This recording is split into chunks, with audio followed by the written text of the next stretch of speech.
पाकिस्तान की संजीदा सियासी जमातों ने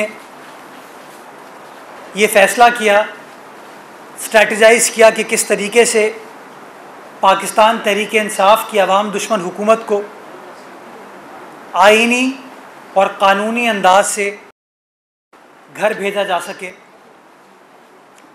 इस सिलसिले में अवामी राब्ता मुहिम स्टार्ट की गई और इस तारीख हुकूमत के ख़िलाफ़ एक तारीख़ी अवामी मार्च पाकिस्तान पीपल्स पार्टी के चेयरमैन जनाब बिलावल भुट्टो ज़रदारी साहब ने उसकी क़यादत की। कराची से यह अवामी मार्च का आगाज़ हुआ और सिंध के मुख्तलिफ़ अज़ला से होते हुए, पंजाब के मुख्तलिफ़ अज़ला से होते हुए इस्लामाबाद इस अवामी मार्च ये पहुँची और जहाँ जहाँ यह अवामी मार्च का काफ़िला गुज़रा, एक फ़क़ीदुल मिसाल इस्तक़बाल पाकिस्तान की आवाम ने किया। और उसकी बुनियादी वजह ये थी कि पाकिस्तान का आम आदमी बिलावल भुट्टो ज़रदारी साहब जो बात कर रहे थे उससे कनेक्ट कर रहा था, उसको समझ रहा था।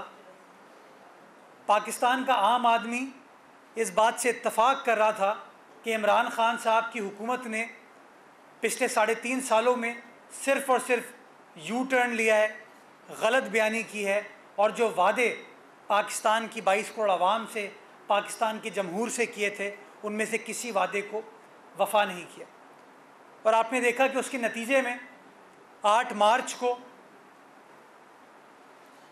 पाकिस्तान की अपोजिशन की जमातों ने 152 अरकान ने अपना आईनी कानूनी हक इस्तेमाल करते हुए वोट ऑफ नो कॉन्फिडेंस जमा कराई। और कहते ना कि आप आगे बढ़ते रहे, काफ़िला चलता रहा। आहिस्ता आहिस्ता आपने देखा कि वो काफ़िला जो कि पीपल्स पार्टी का था, नून लीग का था, JUI का था, ANP का था, यानी कि अपोजिशन जमातों का था, उस काफ़िले का हिस्सा हुकूमत के इत्तहादी भी होते रहे। और आज 31 मार्च 2022 को आप बासानी ये कह सकते हैं कि इमरान ख़ान साहब की हुकूमत कौमी असम्बली में मेजॉरिटी नहीं रखती और वो अपनी मेजॉरिटी खो बैठी है।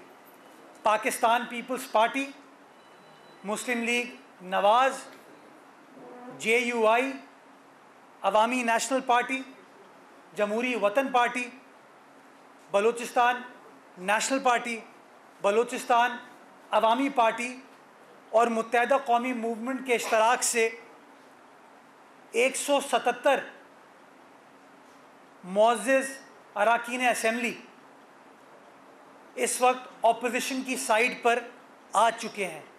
और जैसा कि आप तमाम लोग जानते हैं कि हुकूमत बनाने के लिए इमरान ख़ान साहब को 172 मेंबरान की ज़रूरत है। अपोजिशन ने पार्लिमानी जमातों के ज़रिए, मैं इस पर एम्फसाइज़ करना चाहूँगा क्योंकि ये लोग इल्ज़ाम लगाते हैं, अजीब अजीब सी बातें करते हैं। ये सियासी जमातों का मैंने नाम लिया, ये सियासी जमातें किसी मुनहरिफ रुकन के बग़ैर 172 का नंबर क्रॉस करते हैं, 177 पर पहुंचते हैं और अगर PTI के नाला अरकान की लिस्ट इसमें शामिल कर ली जाए तो फिर शायद डबल सेंचुरी भी क्रॉस कर ली जाएगी। मैं समझता हूं कि कल मुत्तहदा कौमी मूवमेंट के वुज़रा के इस्तीफ़े के बाद, ऐलान के बाद, बलूचिस्तान अवामी पार्टी की कौमी असम्बली में जो दरख्वास्त है कि उनको अपोजिशन बेंचेस पर अब बैठना है, वो हुकूमती इत्तेहाद का हिस्सा नहीं है, भूतानी साहब के ऐलान के बाद, भुट्टी साहब के ऐलान के बाद, अली नवाज शाह साहब के ऐलान के बाद हुकूमत, इमरान खान साहब की हुकूमत अपनी मेजॉरिटी खो बैठी है। और मैं समझता हूँ कि उनके पास या उनको कोई हक हासिल नहीं है कि वो इक़्तिदार में अब बैठ सकें। बेहतर ये होगा कि इमरान खान साहब, चूँकि हमेशा वो उसूलों की बात करते थे, पासदारी तो नहीं करते बट बात करते थे, तो जब मेजॉरिटी उनके पास नहीं रही तो वक्त आ गया है कि वो वज़ारत उज़्मा के ओहदे से सबुकदोश हों, मुस्ताफ़ी हों, और वो सियासी जमात या वो सियासी इत्तेहाद जिसका कौमी असम्बली में अब मेजॉरिटी है, अक्सरियत है, वो अपना वज़ीर आज़म मुंतखब करे। मैं समझता हूँ कि स्पीकर साहब ने डिले करने की हद्दुल इम्कान कोशिश की है, लेकिन now it's writing on the wall. और इन नंबर्स के आने के बाद, पार्लिमानी सियासी जमातों के ऐलान के बाद, इमरान खान साहब के लिए बेहतर है, पार्लिमानी जमहूरियत के लिए बेहतर है कि इमरान खान साहब फौरी तौर पर मुस्ताफ़ी हो जाएं। बहुत शुक्रिया। सर, ये बता दें कि एक नए फार्मूले की बातें चल रही हैं और ये भी कहा जा रहा है कि आर्मी चीफ से जो है इमरान खान की मुलाकात हुई है और ये फार्मूला दिया गया है कि नए इंतखाबात कराए जाएँ और अदम-ए-एतमाद की तहरीक जो है ना ख़त्म हो जाएगी। और ये भी बताया जा रहा है कि ये मामला जो है ना अपोजिशन को बता दिया गया और अपोजिशन ने इस मुतालिक जवाब देना है। ये क्या चल रहा है? अदम-ए-एतमाद की तहरीक एक आईनी अमल है, जमहूरी अमल है, तो क्यों इस तरह की नई चीज़ें, नई डेवलपमेंट जो है ना वो सामने लाया जा रहा है? कंफ्यूज, मतलब सियासत को कंफ्यूज करने की कोशिश की जा रही है, क्या कहें? मैं समझता हूँ कि बहैसियत सियासी कारकुन, बहैसियत वकील, हमें ब्लैक एंड वाइट चीज़ों पर फोकस करना चाहिए, चहमगोइयों पर नहीं जाना चाहिए। जो बात आपने कही, इसकी कोई सदाकत के बारे में मैं तो कोई कमेंट कर नहीं सकता, क्योंकि मैं उस मीटिंग का हिस्सा नहीं हूँ या उस फार्मूले का हिस्सा नहीं हूँ। लेकिन हाँ, बहैसियत तालिब इल्म कानून मैं समझता हूँ कि एक वोट ऑफ नो कॉन्फिडेंस अगर जमा हो चुकी है, जो टेबल कर दी गई है, अब कोई और रास्ता नहीं है स्पीकर साहब के पास सिवाय इसके कि 3 से 7 रोज़ के अंदर उसके ऊपर वोटिंग कराई जाए। एक ही रास्ता बचता है कि इमरान खान साहब अगर मुस्ताफ़ी हो जाएँ वोट ऑफ नो कॉन्फिडेंस से पहले। उसके अलावा 3 से 7 रोज़ के अंदर आइनी एतबार से, कानूनी एतबार से असद कैसर साहब को बहैसियत स्पीकर कौमी असम्बली उस वोट ऑफ नो कॉन्फिडेंस के ऊपर वोट कराना उनके ऊपर लाजिम है। और मैं समझता हूँ इस चीज़ को होने की ज़रूरत है। ये जो चहमगोइयाँ करके PTI वाले अटेंशन डाइवर्ट करने की कोशिश कर रहे हैं कि कौम जो है वो उसकी तवज्जो किसी और तरफ, पाकिस्तान इमरान खान साहब को हटाने की कोशिश की जा रही है। अच्छा, ये बताइएगा कि अब जो मुआहिदा आपका MKM के साथ हो गया है, तो मेरे 2 सवाल हैं आपसे कि जो मुआहिदा आपके साथ हुआ है, अब उसको आगे आप लोग किस तरह, अदम एतमाद तो चले कामयाब हो जाती है, नाकाम उसका फैसला हो जाएगा कुछ दिन में, लेकिन पर कराची की सतह पर आप लोग अपना मुआहिदा आगे कैसे लेकर जाएंगे? ये भी सुनने में आ रहा है कि आप अपनी सीट से इस्तीफ़ा दे रहे हैं और MKM का एडमिनिस्ट्रेटर कराची आएगा और हैदराबाद और मीरपुर खास की बात सुन रहे हैं, तो ये सारे मामला किस तरह से आगे तय होंगे? थोड़ा सा उसका कोई रोड मैप अगर आपके पास है तो बताओ। अच्छा, अगेन चहमगोइयों पर मैं नहीं जाता, मैं ब्लैक एंड वाइट चीज़ों पर बिलीव करता हूँ। पहले तो मैं करना चाहूँगा कि एडमिनिस्ट्रेटर MKM का, पीपल्स पार्टी का, जमात इस्लामी का नहीं थी, एडमिनिस्ट्रेटर कराची का होना चाहिए। जो शख्स भी उस ओहदे पर बराजमान है, चाहे वो मेयर है, एडमिनिस्ट्रेटर है, उसको अपने शहर का सोचना चाहिए। जो जिम्मेदारी इसको दी गई है उसको निभाने की कोशिश करनी चाहिए। तो इसको जो हम सियासी तनाजुर में बार बार इसको देखते हैं, मैं समझता हूँ वो गलत है। मैं अपनी हुकूमत को रिप्रेजेंट करता हूँ, मैं अपनी सियासी जमात को रिप्रेजेंट करता हूँ। मेरी हुकूमत ने मुझे नॉमिनेट किया था इस ओहदे पर कानूनी एतबार से अपने फ़राइज़ सरअंजाम देने के लिए। जब तक कानूनी एतबार से मेरी पार्टी ये कहती है कि हाँ मैं इस ओहदे पर बराजमान रहूँ, मैं इस ओहदे पर बराजमान रहूँगा। अभी तक इस तरह की कोई हिदायत या कोई इस तरह की तफसीलात मेरे पास नहीं आई।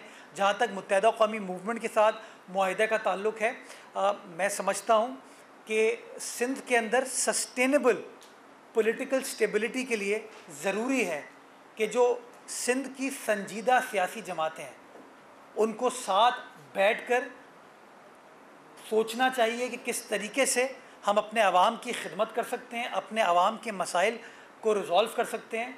और पाकिस्तान पीपल्स पार्टी और मुत्तहिदा कौमी मूवमेंट जो उन्होंने ये एक मुआहिदा किया है, इसका बुनियादी मकसद ये, अगर आप मुआहिदे को पढ़ेंगे, कि एक देरपा लॉन्ग टर्म नीयत का इजहार है कि मिलकर आवाम की बेहतरी के लिए हम सबको अपने अपने इलेक्टरेट, अपने अपने वोटर्स की बेहतरी के लिए, अपने शहरों की, अपने गांव देहात की, अपने सूबे की और इवेंचुअली पाकिस्तान की बेहतरी के लिए साथ मिलकर बैठकर काम करने की ज़रूरत है। इस नीयत के साथ आकर बैठे और इंशाअल्लाह मैं उम्मीद करता हूँ कि ये जो ओवरऑल ओवर आर्चिंग पर्सपेक्टिव है, ऑब्जेक्टिव है, ये हम अचीव करने में कामयाब हो पाएंगे। अच्छा, मेरा दूसरा सवाल आपसे ये था कि अली मादर शेख ने अभी ये कहा है कि जाम जोखियो साहब की जो है प्रोसिक्यूशन फाइल है, वो आपने शायद कहीं उस पर वज़न डाल दिया था जिसकी वजह से वो आगे नहीं बढ़ पाई। क्या कहेंगे इस पर? मेरा वज़न वैसे इतना है नहीं, पिछले दिनों थोड़ा कम भी हुआ है।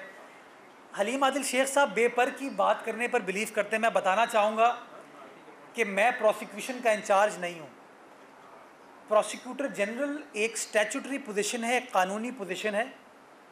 एक सीनियर वकील उस पोजीशन के ऊपर बराजमान है और जो प्रोसिक्यूशन है वो कानून की रोशनी में फ़ैसला करती है, अपनी राय देती है पुलिस को। और ये जो बार बार तासुर दिया जा रहा है कि शायद प्रोसिक्यूशन ने फ़ाइल रोकी हुई है, मैं इसकी भी नफ़ी करना चाहूँगा, बिकॉज़ मैंने चेक किया है इसको कराची आने के बाद। प्रोसिक्यूटर जनरल साहब गालिबन मार्च के पहले हफ्ते में जो इन्वेस्टिगेशन टीम है उनको ख़त अरसाल कर चुके हैं कि आपकी इन्वेस्टिगेशन के अंदर सुप्रीम कोर्ट के फ़ैसलों के हवाले से ये सुकून मौजूद हैं, उन सुकून को दूर करने की आपको ज़रूरत है। और गालिबन अभी तक इन्वेस्टिगेशन ने उसका जवाब नहीं दिया और प्रोसिक्यूटर जनरल साहब ने शायद रिमाइंडर भी आईजी साहब को इस हवाले से भेजा। तो जो तासुर देने की कोशिश की जा रही है कि शायद प्रोसिक्यूशन पे ये चीज़ के पार्ट पर पेंडिंग है, तासुर गलत है। प्रोसिक्यूशन अपना नोट लगा के ये इन्वेस्टिगेशन को भेज चुकी है और इन्वेस्टिगेशन ने अभी तक उस नोट का जवाब नहीं दिया। बट चूँकि हलीम आदिल शेख साहब हकीकत पर मबनी बात करने पर बिलीव नहीं करते, चूँकि इस वक्त वो बौखलाहट का शिकार हैं, परेशान हैं, तो इस तरह की वो बार बार बात करने की कोशिश कर रहे हैं। मैं समझता हूँ ये दस्तावेज़ात तमाम चीज़ें रिकॉर्ड पर मौजूद हैं। अगर आप चाहेंगे तो मैं भी आपके साथ वो जो लेटर्स प्रोसिक्यूशन ने मेरे साथ शेयर किए हैं बहैसियत तर्जुमान, वो मैं आपके साथ शेयर कर लूँगा। ये करके मैं आपके साथ जी, ये अली वज़ीर के हवाले से जो सिंध हुकूमत ने इक़दाम उठाया है, उनको इस्लामाबाद मुंतकिल किया है, ये बुनियादी तौर पर उनका हक भी था जो स्पीकर कौमी असम्बली ने शायद ना देने की कोशिश की, उसका कोई प्रोटेक्शन ऑर्डर नहीं निकाला। तो ये किस तरह से किया है, क्या सूबे को ये हक हासिल है कि ये अपने तौर पर भी इस तरह कर सकता है? अच्छा, दूसरा, सोशल मीडिया पे बड़ी प्रोपेगेंडा की जा रही है कि कोई इंतजामी यूनिट्स के हवाले से भी पीपल्स पार्टी ने इत्तफाक किया है, वो क्या है, वो हकीकत है क्या? अच्छा, आपने कहा अली वज़ीर साहब इस्लामाबाद पहुंच चुके, मेरे पास इसकी कंफर्मेशन नहीं है तो मैं इसके बारे में कुछ नहीं कह सकता। लेकिन हाँ, मैं ये ज़रूर कहूँगा कि सिंध हुकूमत आईन व कानून के पाबंद है। कानूनी एतबार से सिंध हुकूमत को ये हक़ हासिल है कि किसी कैदी को आप पेरोल पर रिहा कर सकते हैं, उसकी किसी निजी कमिटमेंट के लिए। और तमाम बैरोमीटर्स कानून के अंदर तय किए गए हैं। तो सवाल आपको सिंध हुकूमत से नहीं पूछना चाहिए ये कि उन्होंने इशू किया नहीं किया, ये सवाल वैसे स्पीकर कौमी असम्बली से ज़रूर पूछना चाहिए आपको कि आपका एक मेंबर असम्बली वो ज़ेर हिरासत है, एक आइनी कार्रवाई कौमी असम्बली में चल रही है, उस आइनी ज़िम्मेदारी को निभाने के लिए आप अपना जो फ़र्ज़ है, स्पीकर का फ़र्ज़ है ये कि जिन लोगों ने उस आदमी को मुंतखब करके ऐवान में भेजा है उसको ये हक़ हासिल हो कि वो अपना हक़ असम्बली के अंदर इस्तेमाल कर सके। तो स्पीकर साहब का फ़र्ज़ है कि उनको प्रोडक्शन ऑर्डर इशू करना चाहिए। क्यों इशू नहीं किया, ये स्पीकर साहब से आपको पूछना चाहिए। जो आपने इंतज़ामी यूनिट्स के हवाले से बात की, मैं इस तासुर की नफ़ी करना चाहूँगा। इस तरह का कोई अग्रीमेंट, कोई understanding writing, verbal, oral Pakistan peoples Party और मुत्तहिदा कौमी मूवमेंट के दरमियान नहीं हुआ। पाकिस्तान पीपल्स पार्टी आइन की सरबुलंदी में बिलीव करती है और आइन पाकिस्तान बड़े वाज़े अंदाज में तरीक़ेकार वज़ा करता है। तो मैं समझता हूँ वो उस आइनी तकाज़ों को फॉलो करने की ज़रूरत है। जो लोग ये चहमगोइयाँ कर रहे हैं कि इस तरह की कोई अंडरस्टैंडिंग पीपल्स पार्टी या मुत्तहिदा कौमी मूवमेंट की हुई है, मैं इसकी नफ़ी करना चाहूँगा, इसकी तरदीद करना चाहूँगा। इस तरह की कोई अंडरस्टैंडिंग, कोई मुआहिदा नहीं हुआ। ये करके मैं सर आप एक कानूनदान भी हैं, जबकि वज़ीर-ए-आज़म के एतमाद भी हो चुका है, अब उसकी हैसियत भी नहीं है, तो ये किस कानून के तहत अब ये वज़ीर-ए-आज़म इजलास मुनक़िद करता है? आज कोई सलामती कौंसिल का भी इजलास कर रहा है, इससे ये कानून इमरान के तहत मेरे ख़्याल में, और तो मुझे कोई तुक नहीं समझ आती। बिकॉज देखिए, जब तक ये चीज़ मुबहम है कि कितने नंबर्स किसके पास हैं, तब तक तो चले उनका हक़ कानूनी भी हासिल है, अखलाकी भी हासिल है। लेकिन जब अपनी सियासी जमात को आप छोड़ दीजिए, बाकी पार्लिमानी सियासी जमातें आपके ख़िलाफ़ मुत्तहद हो चुकी हैं, उन्होंने ऐलान कर दिया है, उन्होंने अपने नंबर्स को आपको शो कर दिया है, जो कि गालिबन 177 बनते हैं। तो मैं समझता हूँ बेहतरी यही है कि वज़ीर आज़म साहब जो है वो इस्तीफ़ा दें और उन अपनी घबराहट को ख़त्म करें, क्योंकि कौम की जो घबराहट है वो बढ़ती जा रही है। जो पिछले 3-4-5 दिन में कन्फ्यूजन है, मैं समझता हूँ इस कन्फ्यूजन को क्लियर होने की ज़रूरत है और वज़ीर आज़म साहब को आइनी इखलाकी एतबार से आप घर चले जाना चाहिए। ये करके आ रहा हूँ।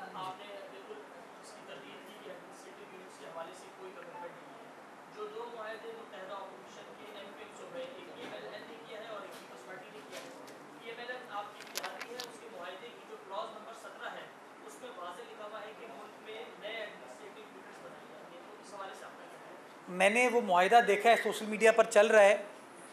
नून लीग वाले मुआहिदे में कहीं लिखा हुआ है कि आइन की नफ़ी की जाएगी, उसमें लिखा हुआ है कि आइनी तकाज़ों को पूरा नहीं किया जाएगा। उसमें क्या लिखा गया है कि सिंध का फ़ैसला सिंध असम्बली की मशावरत के बग़ैर होगा या सिंध असम्बली की जो रेजोल्यूशन है उसके बग़ैर होगा? तो ज़रा हमें हर चीज़ को आइन और कानून के पैराए में देखने की ज़रूरत है। आइन देख लें, जहाँ पे आइनी तरीक़ेकार से जो चीज़ होती है उसके ऊपर तो मैं समझता हूँ कोई सियासी जमात उससे इख्तिलाफ़ नहीं कर सकती। लेकिन क्वेश्चन यही है, क्या कोई गैर आइनी चीज़ की जा रही है? इस तरह का कोई मुआहिदा, कोई अंडरस्टैंडिंग नहीं हुई। हम सब बहैसियत शहरी पाबंद हैं आइन और कानून को फॉलो करने की। ये पहले कहा था।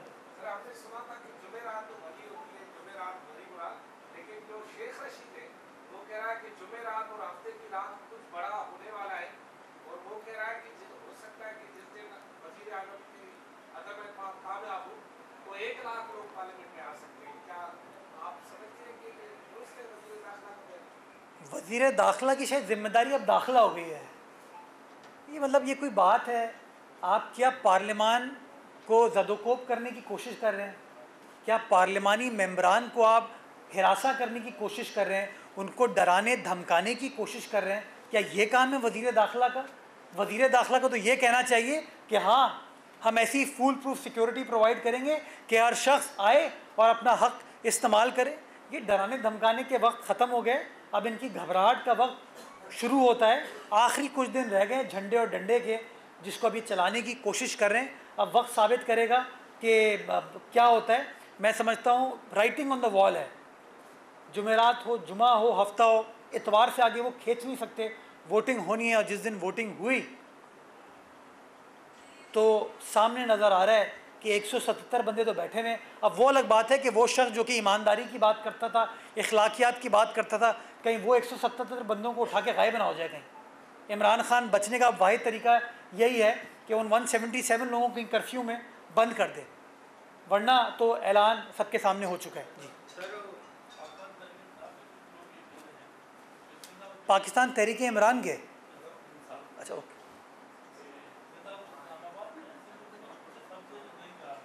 क्या सॉरी?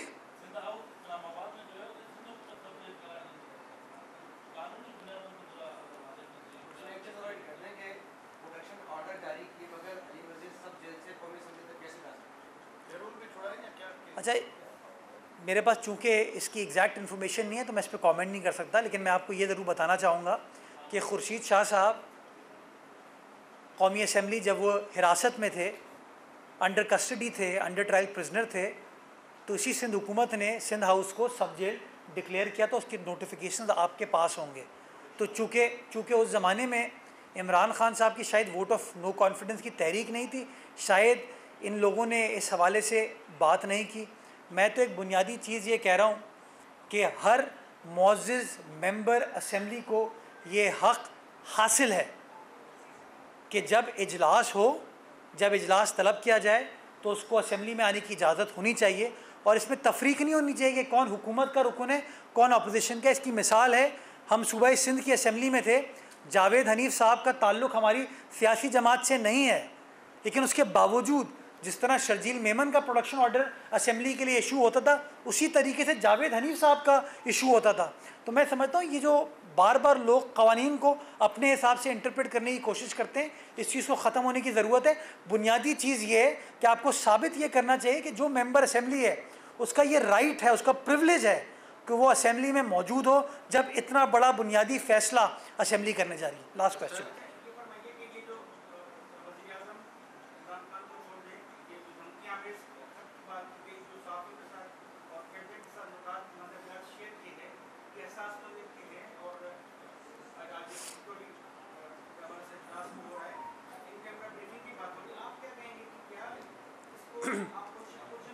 अच्छा, इतना हसास नौयत का ख़त है कि इनको 3, साढ़े 3, 4 महीने वेट करना पड़ा, उसके बाद इसको लाना पड़ा।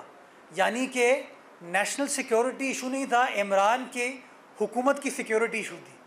ये समझने की ज़रूरत है। अगर खुदा न खास्ता ये इतना कोई बड़ी चीज़ होती, मेरे प्यारे वतन पाकिस्तान के ख़िलाफ़ कोई इतनी बड़ी साजिश होती, तो इन लोगों ने अपने वोट ऑफ नो कॉन्फिडेंस तक क्यों अपनी जेब में छुपा के रखा? ये तो फौरी तौर पर वज़ीर आज़म को इन कैमरा सेशन बुला के पार्लियामान को कॉन्फिडेंस में लेना चाहिए था, अपने इत्तेहादियों को कॉन्फिडेंस में लेना चाहिए था, अपनी काबीना को कॉन्फिडेंस में लेना चाहिए था। यानी कि इमरान खान साहब ने साबित किया कि मुल्क इम्पोर्टेंट नहीं है उनके लिए, उनकी हुकूमत इम्पोर्टेंट है। इसलिए बार बार मैं मजबूरन ये कहता हूँ कि पाकिस्तान तहरीक इंसाफ नहीं है, ये पाकिस्तान तहरीक इमरान है। Last question. ये बताइएगा कि इमरान खान बार बार ये कहते हैं कि उसने अमेरिका को आंखें दिखाई, मुल्क की वफादार होगा, लेकिन अभी खबरें चल रही हैं कि शहबाज गिल अमेरिकी यूनिवर्सिटी के मुलाजिम निकले हैं, सालाना $1,24,000 वास्ते तनख्वाह मिल रहे हैं उन्हीं के पेरोल पर। क्या वज़ीर आज़म की काबीना में ऐसे लोग पाकिस्तान की वफादार का काम करेंगे? ये बड़ा अहम आपने सवाल किया कि बड़ा मेजर मफादात का टकराव हो सकता है कि काबीना में बैठने वाला एक शख्स बैरून मुल्क किसी यूनिवर्सिटी से या यूनिवर्सिटी का तनख्वाहदार है। ये एक बड़ा अहम सवाल है और मैं समझता हूँ इसके ऊपर वफाकी हुकूमत को संजीदगी के साथ इसके ऊपर एक्शन लेना चाहिए, इसका नोटिस लेना चाहिए। और इसके साथ साथ डॉक्टर साहब जिस तरीके से जो उनका तरीक़ेकार इस मुल्क में है, उस यूनिवर्सिटी को भी नोटिस लेना चाहिए कि किस शख्स को इन्होंने मुलाजमत में रखा हुआ है। बहुत शुक्रिया। सब्सक्राइब करें और बेल दबाएं ताकि कोई खबर रह न जाए।